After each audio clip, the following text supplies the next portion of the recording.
this 4-axis robot arm. This 4-axis robot arm, there is 8 feature unique.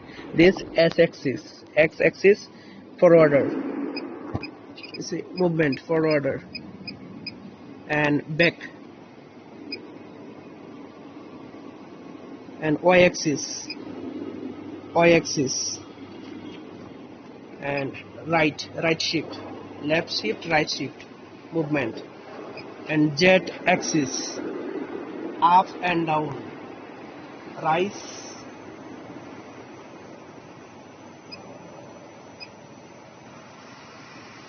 and decline, up and down, and axis, axis, you see this, here is movement,